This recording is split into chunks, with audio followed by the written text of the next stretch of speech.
하나님의 말씀은 이사야 5장 1절 말씀입니다. 내가 나의 사랑하는 자를 위하여 노래하되 나의 사랑하는 자의 포도원을 노래하리라. 나의 사랑하는 자에게 포도원이 있으며 쉼이 기름진 사내로다. 이사야 5장 1절 말씀에는 하나님의 사람 선지자 이사야 선지자의 애가가 기록되어 있습니다. 우리가 성경에는 에레미야 선지자에 의해서 기록이 됩니다. 에레미야 애가라는 성경이 있습니다.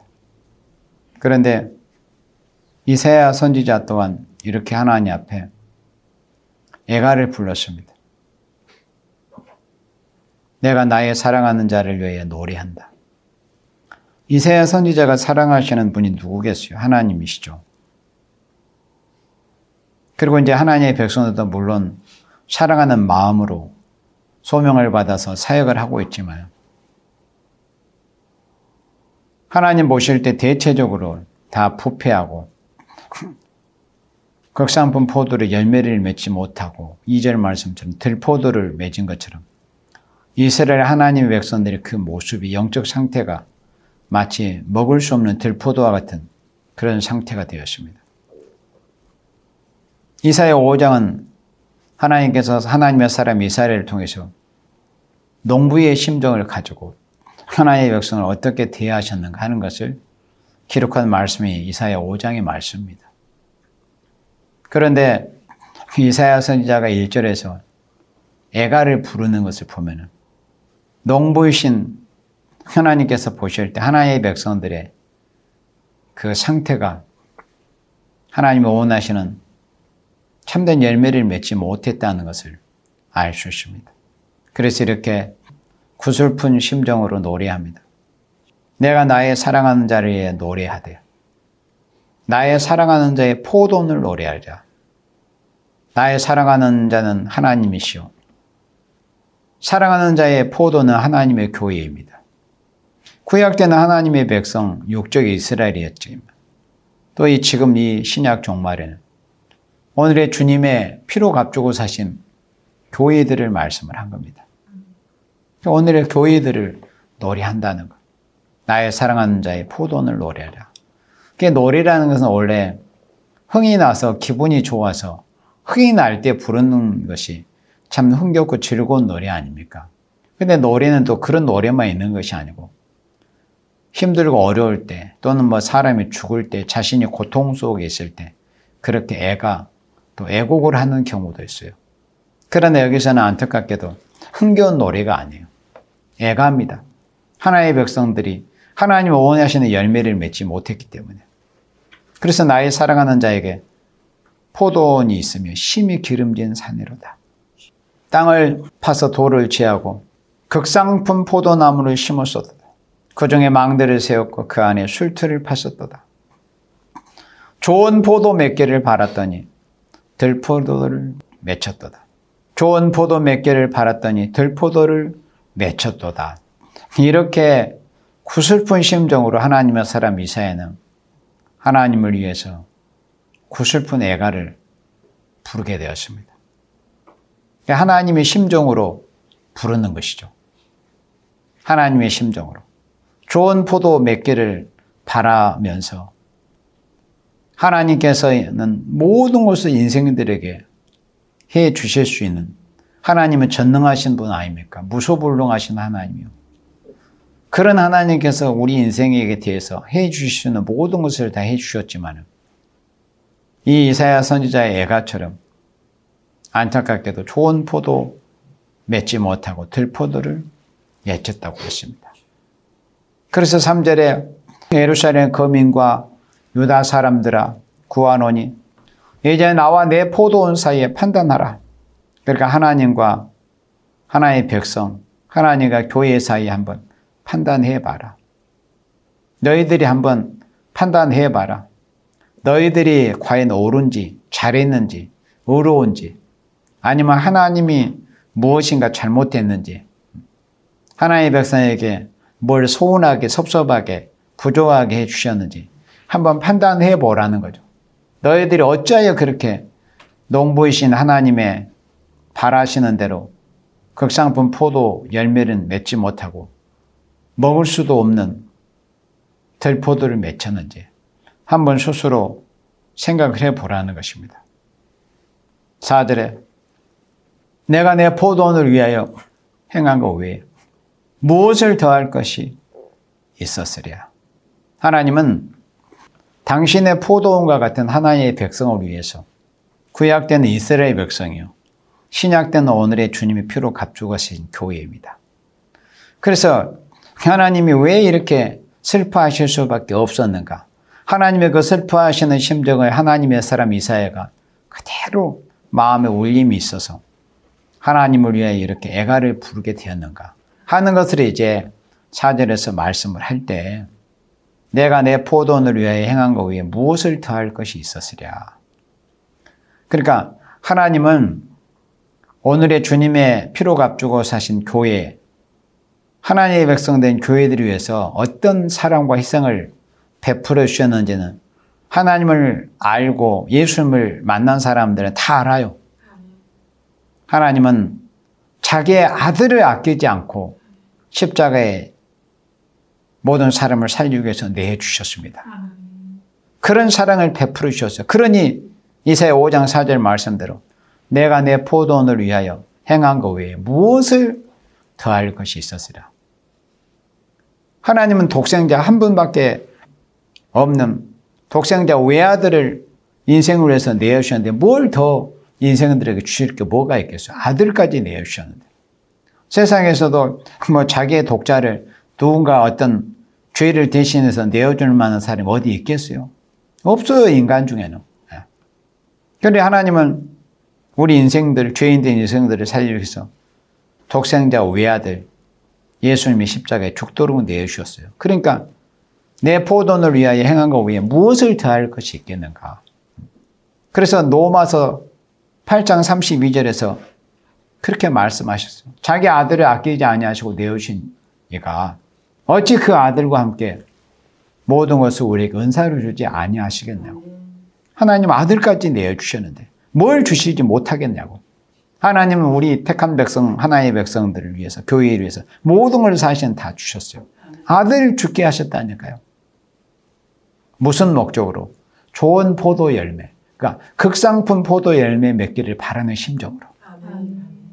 하나님이 원하시는 하나님 나라에서 하나님과 더불어서 함께 영광을 누리고 영원히 하나님과 더불어 동고동락할 수 있는 그런 열매를 맺기를 하나님은 바라셨지만 하나님의 백성이라 이름한 하나님의 백성들, 구약 시대는 구약 육적 이스라엘이요. 지금의 유태인들의 조상들, 육적 이스라엘. 이 신약 시대는 오늘의 교회라는 곳들입니다. 이것이 교회들의 모습이에요. 하나님이 당신의 백성, 당신의 교회들을 위해서 행한 것 외에 무엇을 더할 것이 있었으려. 내가 좋은 포도 열매, 좋은 포도 맺기를 기다렸거든. 그러니까 이사야 5장 4절 말씀대로 하나님은 좋은 포도 맺기를 기다리셨어요. 하나님은 참으로 오래 참으셨어요. 베드로후서 3장 말씀처럼 천년을 하루같이, 하루를 천년같이 하나님은 기다려주셨습니다. 그렇게 인내를 가지시고 기다려주셨습니다. 무슨 목적으로? 좋은 포도 맺기를 바라는 심정으로 하루를 천년같이 그렇게 기다리고 천년 하루같이 기다리셨지만 들포도를 맺히면 어찌며 이렇게 한탄하시는 그 하나님의 심정을 이사야 선지자에게 감동이 되어서 이사야 선지자가 이렇게 구슬프게 애가를 부르고 있습니다. 이것이 바로 오늘의 교회들의 모습이에요. 곧 우리들의 모습이에요. 그러니까 하나님이 원하시는 그런 열매를 맺기 위해서는 일단 하나의 백성이라 이름을 일컬음을 받는 하나의 백성들 또 교회들의 그 상태가 바로 진단이 돼야 돼요. 그래서 사람이 무슨 병이 걸리면 진단이 바로 돼야 되잖아요. 그 병의 원인을 바로 규명하는 게 그게 중요하거든요. 이게 오늘의 교회들의 모습이에요. 하나의 백성이라 이름을 가진 우리들의 모습이라는 거죠. 이렇게 열매 맺지 못하는 이런 나무가 되었다는 겁니다. 그래서 예수님께서 열매 맺는 방법을 이제 알려주셨어요. 우리 요한복음 15장 말씀을 보도록 하겠습니다. 이렇게 열매 맺지 못하고 이사야 5장을 쭉 계속 읽어 나가 보면은 열매 맺지 못한 포도나무는 어찌 된다는 것을 말씀했어요. 여인이 가지를 걷거다가 다 모아서 불에 살라버린다고 그렇게 비유적으로 말씀하십니다.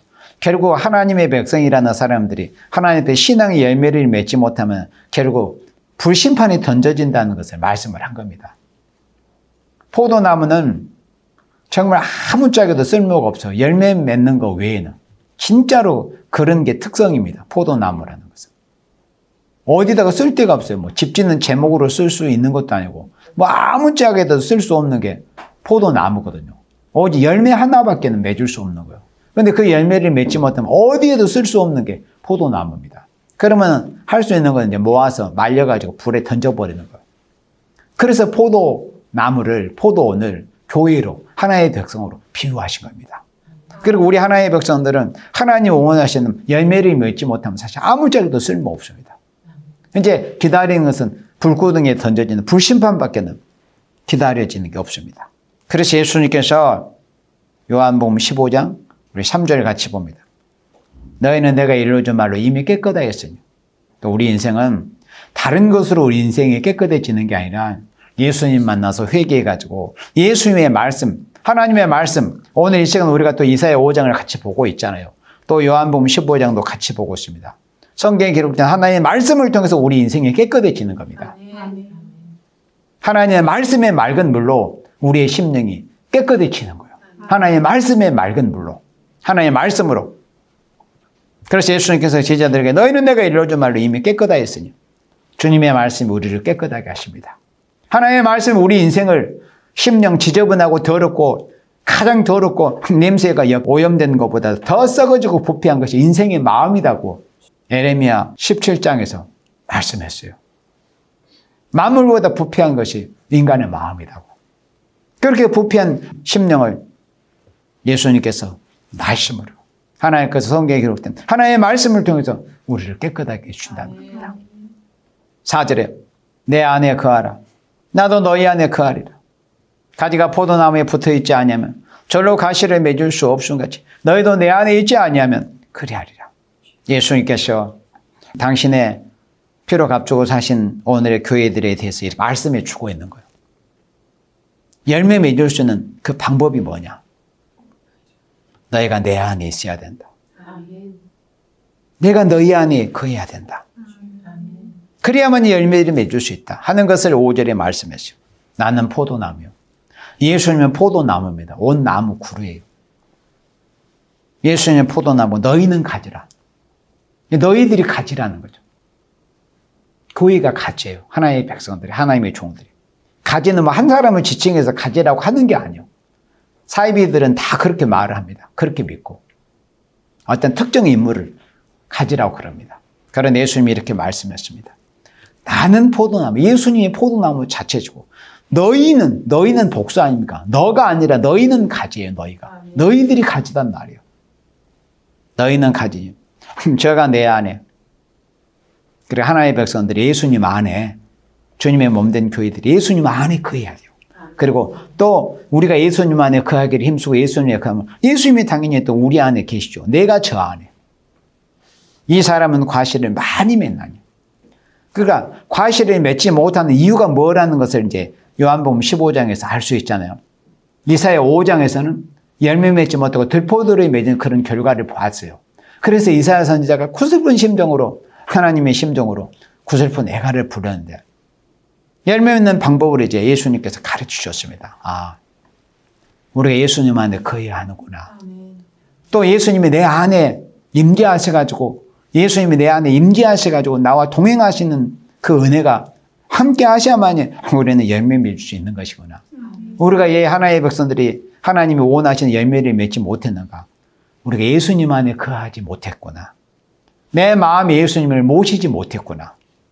그러니까 예수님이 내 안에 계시지를 못하는 거예요. 예수님은 내 안에 계시고 싶은데 내가 자꾸 예수님을 밀어내는 거야.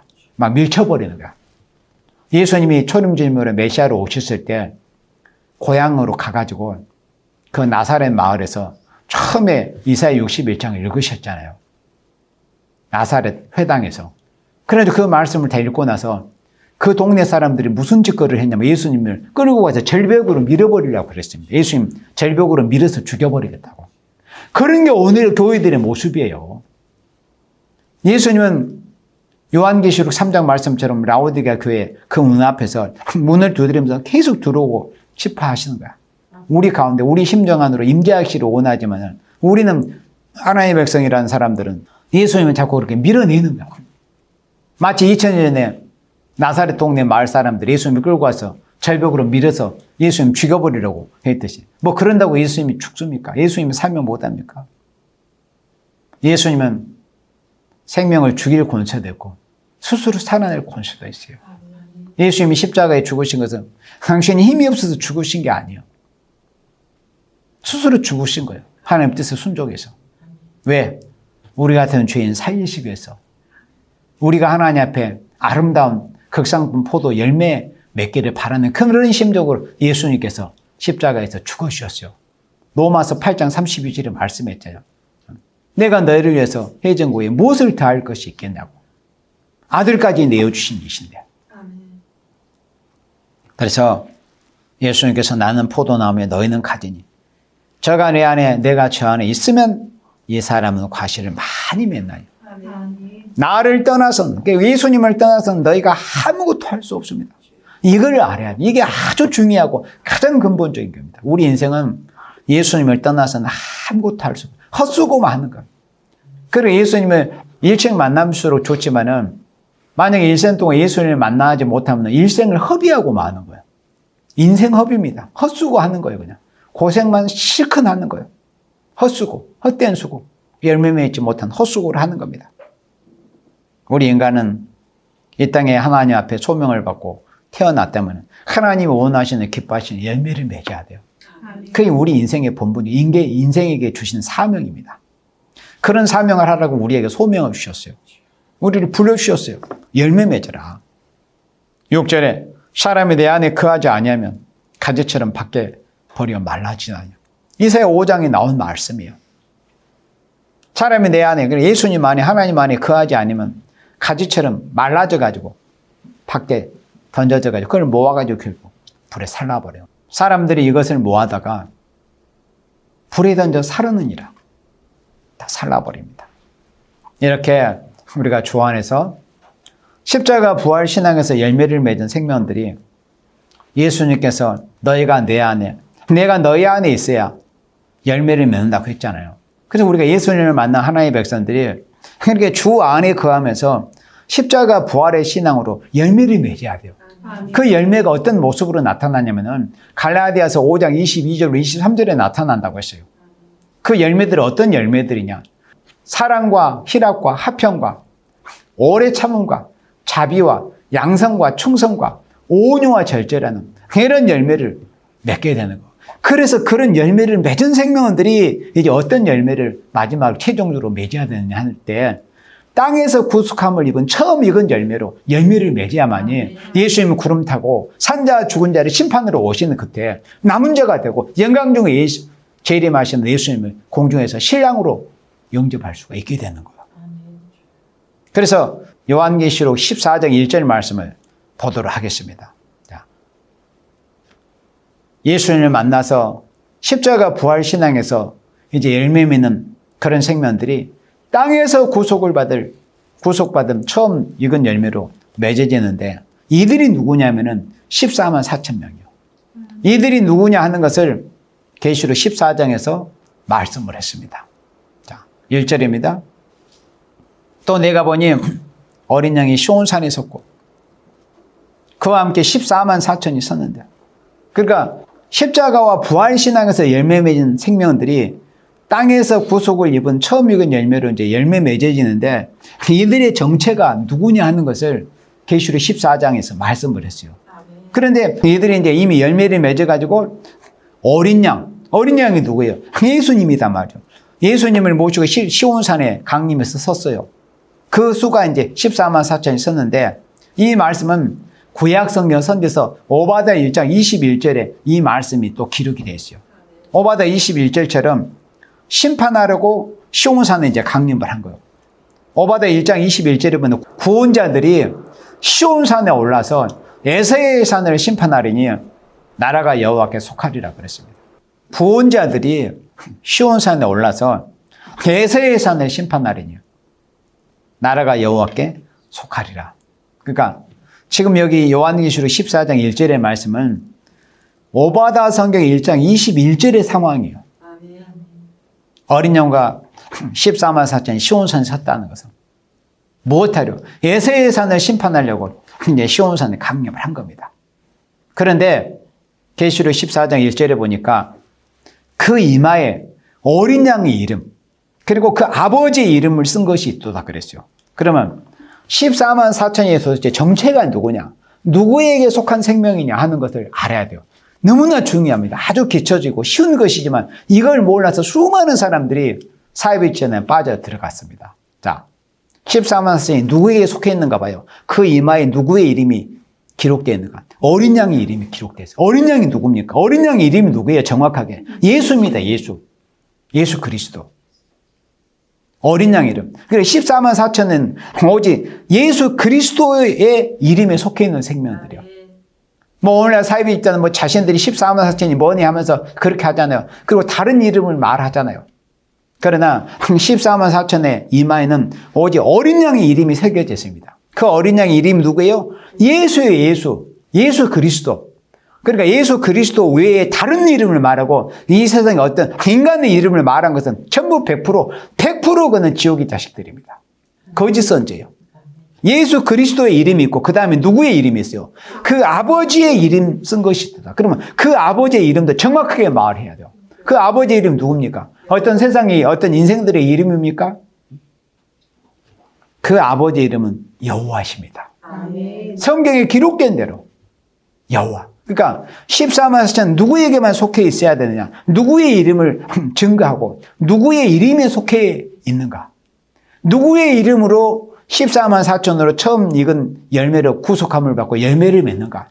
어린 양 예수 그리스도의 이름과 그 다음에 그 아버지의 이름 여호와의 이름으로 여호와의 이름으로 땅에서 구속함을 입은 처음 익은 열매를 맺는 것. 어린 양 예수의 이름과 아버지 여호와의 이름으로 이 이름 외에 다른 이름을 말한다. 어떤 다른 이름을 말하고 다른 우상의 이름을 말하고 다른 인생의 이름을 말한다 하면 그는 볼 것도 없이 100% 사이비 이단 지옥의 자식들입니다. 예. 어떤 사람의 이름을 말하고 사람의 이름을 앞세운 그 자체가 벌써 지옥의 자식 사이비 집단들입니다. 오직 이마에 이름이 있다는 그 사상이 생각이 그 신앙이 사상이 온통 예수 그리스도 뿐이다 이겁니다. 그 이마에 어린 양 예수님의 이름이 새겨져 있다는 거예요. 머리 안에 가득히 예수 그리스도의 이름으로만 예수 그리스도로만 충만하다 이 뜻이에요. 그리고 그 아버지 이름이 쓴 것이죠. 그러니까 아버지 여호와 하나님으로 충만한 생명을 돼요. 오직 여호와 하나님만 바라보고 신앙하고 예수 그리스도를 통하여 여호와 하나님을 바로 섬기는 생명들. 내가 길이요 진리요 생명이니 나로 말미암자고 예수 그리스도로 말미암자고 아버지께 여호와께로 나아갈 자가 없다고 그랬습니다. 그래서 14만 4천은 누구냐 할 때 일단 어린 양의 이름에 속해야 돼요. 예수 그리스도께만 속해야 되고 또 아버지 이름 여호와 하나님께만 속한 생명들이 14만 4천이다 하는 겁니다. 이게 아주 근본적인 자격입니다. 그 다음에 2절에 내가 하늘에서 나는 소리를 들으니 많은 물소리도 같고 큰 외성도 같은데 내게 들리는 소리는 검은 고 타는 자들의 그 검은 고 타는 것 같더라. 자, 이 14만 4천 명이 어린 양이신 예수님을 모시고 시온산에 강림을 해가지고 에서의 산, 그러니까 오바댜 성경 1장 21절에 보면 에서의 산을 심판하니까 해가지고 그 나라가 여호와께 속한다고 그랬거든요. 그러니까 에서의 산을 심판하기 위해서 이제 14만 4천이 선 거예요. 그럼 에서의 산을 심판한다는 것이 무슨 의미인가? 이걸 알아야 돼요. 왜 어린 양 대신 예수님과 예수님의 신부된 14만 4천 명이 시온산에 강림을 했는가? 에서의 산을 심판하려고 섰다고 그랬어요. 오바댜 21절에. 그럼 에서의 산을 심판하는 그 의미가 뭐냐면은 에돔처럼 하나님의 축복보다도 세상 것, 세상의 물질이나 탐하는 그러니까 유물적 사상을 가진 유물주의 세상을 심판하기 위해서 시온산에 섰다는 것을 의미를 하는 겁니다. 지금 이 세상의 인간들의 모습이, 생각이, 성향이 다 그래요. 물질을 신으로 섬깁니다. 황금만능주의예요. 그러니까 돈만 벌려고 하는 거. 하나님의 법도 뭐고 다 팽개쳐버리고 하나님 주시는 축복과 영생은 안중에도 없고 관심도 없습니다. 그래서 유물화된 유물주의 성향으로 꽉 들었던 이 세상의 인생들을 심판하기 위해서 어린 양 대신 예수님을 모시고 14만 4천 명이 시온산에 강림을 한 거예요. 유물주의 세상을 심판하는 승리를 이루어가지고 이렇게 이제 새 노래를 부르는 거예요. 3절처럼. 저희가 보좌와 내 생물과 장로들 앞에서 새 노래를 부르니. 이제 승리를 이루었으니까 승리의 계가를 부르는 거예요. 어떤 승리를 이루었다고요? 유물주의 세상을 심판하는 승리를 이룬 거예요. 에돔 세력, 에세의 산을 심판해버린 거예요. 하나님보다도 세상 물질의 신으로 여기는 폐역한 인생들을 심판해버린 거예요. 그리고 이제 승리의 계가를 이렇게 부릅니다. 땅에서 구속함을 얻은 14만 4천 밖에는 능히 이 노래를 배울 자가 없더라 그랬습니다. 아무나 이 승리의 계가를 부를 수 있는 게 아니라 이 새 노래를 부를 수 있는 게 아니라 유물주의 세상을 심판하고 승리의 새 노래를 부를 자격이 있어요. 유물주의 세상을 심판하고 이 승리의 새 노래를 부를 자격자들은 어떤 자격이 요구되느냐 하는 것을 4절 5절에서 말씀을 했습니다. 그 자격 요건을 4절에 말씀할 때 이 사람들은 누구요? 14만 4천 명이요. 누구라고 했죠? 여기 1절로 2절에서 어린 양과 아버지의 이름이 새겨져 있는 생명들이요. 인생의 이름이 새겨져서는 안 돼요. 그러니까 인생을 앞세우고 인생을 뭘 말하고 인생을 증거하려고 하고 인생을 앞세우려고 한다 그러면 그는 볼 것도 없이 사단의 세력들, 마귀 자식들, 사이비 이단, 거짓 선지입니다. 14만 4천 오직 예수님만을 증거하고 자랑하고 예수님을 닮아가기를 원하고 예수님만을 증거하고 자랑하는 생명들, 여호와 하나님만 증거하고 자랑하는 생명들, 이 생명들이 14만 4천의 기본적인 자격 요건이다 하는 거예요. 그런 사람들의 이제 자격 요건을 더 세분하게 말씀할 때 4절에서 이렇게 말씀을 한 겁니다. 이 사람들은 여자로 더불어 더럽히지 않냐고 정절이 있는 자. 여기에서 여자는 어떤 여자냐면은 바로 교회를 가리켜요. 그러니까 계시록 12장에는 해를 입은 여자가 나와요.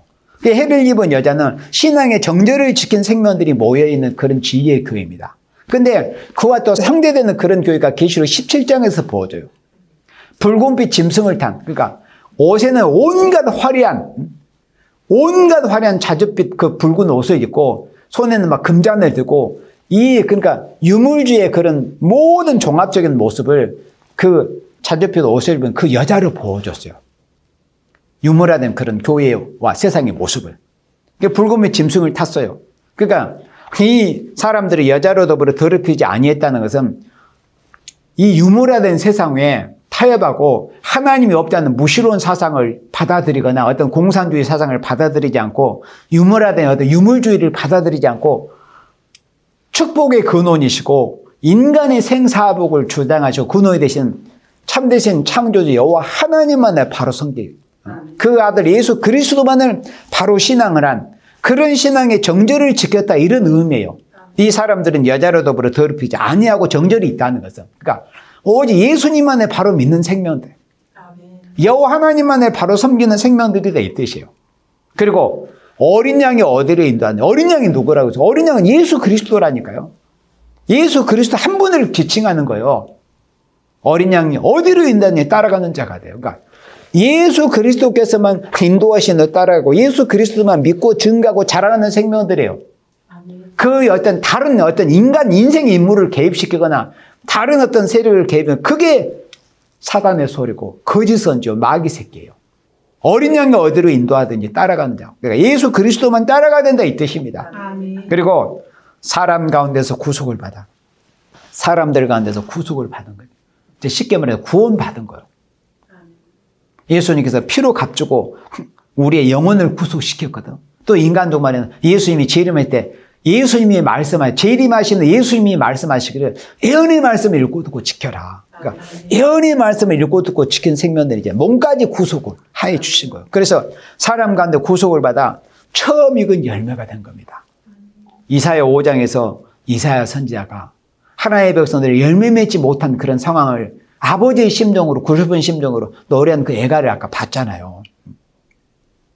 그런데 이제 계시록 14장 4절에서 보니까 드디어 하나님이 원하시는, 여호와 하나님이 원하시는, 예수 그리스도께서 원하시는 참된 열매가 이제 맺어지게 된 거예요. 그 열매가 누구냐면 성경에서 말씀하는 14만 4천 명이에요.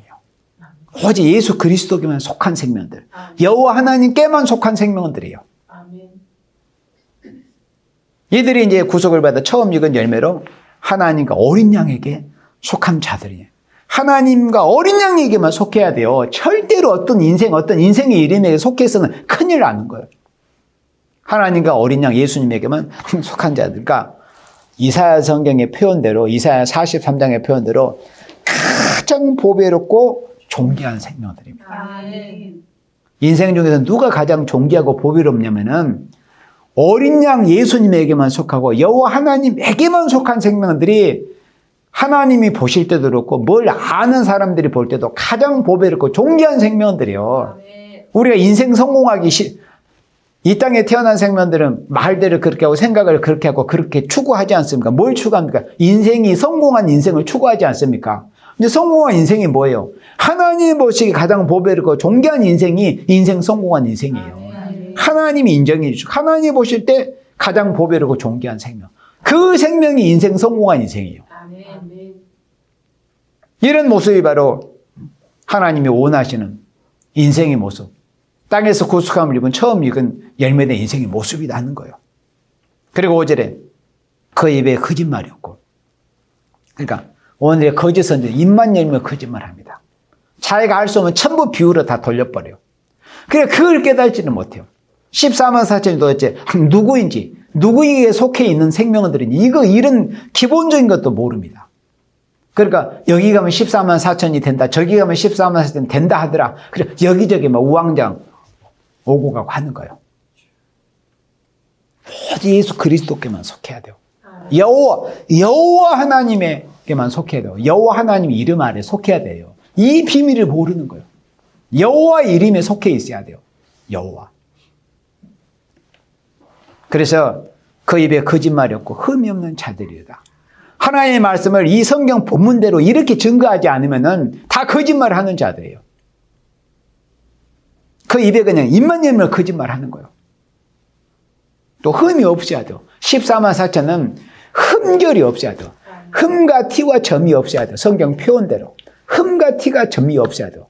이것이 처음 익은 열매의 모습입니다.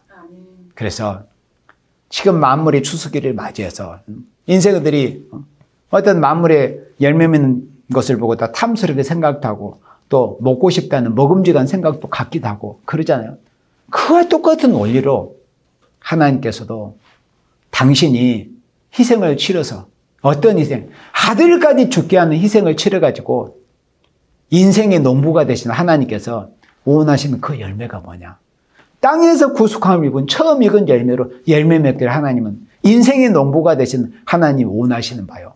그렇게 되지 않기 때문에 하나님이 지금 슬퍼하셔요. 그 슬퍼하시는 그 심정을 하나님의 사람 이사야 선지자가 성령의 감독으로 그렇게 애가를 풀었던 겁니다. 더 이상 하나님이 슬퍼하시지 않도록 해드려야 돼요. 하나님이 애가를 부르시지 않도록 해야 돼요. 그렇잖아요. 그러려면 어떻게 해야 돼요? 우리가 예수님 안에 거해야 돼요. 예수님을 떠나서는 열매를 맺지 못하니까 우리 예수님 안에 있어야 돼. 아멘. 그리고 또 예수님을 내 마음 안에 모셔드려야 돼. 예수님이 내 안에 거하기를 원하시다고 하셨으니까 내 안에 거해야만이 예수님이 내가 저 안에 거해야 열매 맺는다고 했잖아요. 그런데 예수님을 모셔드리기를 싫어하고 어떻게 해요? 예수님을 자꾸 밀쳐내려고 하는 거예요. 그 나사렛 동네 사람들처럼. 그리고 예수님을 철벽에서 막 밀어버리는 거야. 그런 짓들을 하고 있어요. 오늘날 교회 다니는 사람들이. 그걸 모르는 거예요. 예수님을 모셔드려야 돼. 내 심령 안에, 내 마음 안에. 저가 내 안에 있고 내가 저 안에 있어야 열매 맺는다. 그래서 하나님이 원하시는 처음 익은 열매, 땅에서 구속함을 입은 처음 익은 열매가 돼야 돼요. 그것이 하나님이 바라시는 열매입니다. 그래서 만물의 추수가 된 이런 때 우리 인생도 처음 익은 열매로 열매를 맺어서 이제 멀지 않는 푸른 장래에 구름을 타고 영광 중에 재림하시들 그 재림 예수님을 영광 중에 맞이할 수 있는 처음 익은 열매로 열매 맺는 여러분 모두가 되어지기를 예수님의 이름으로 축원합니다. 아멘.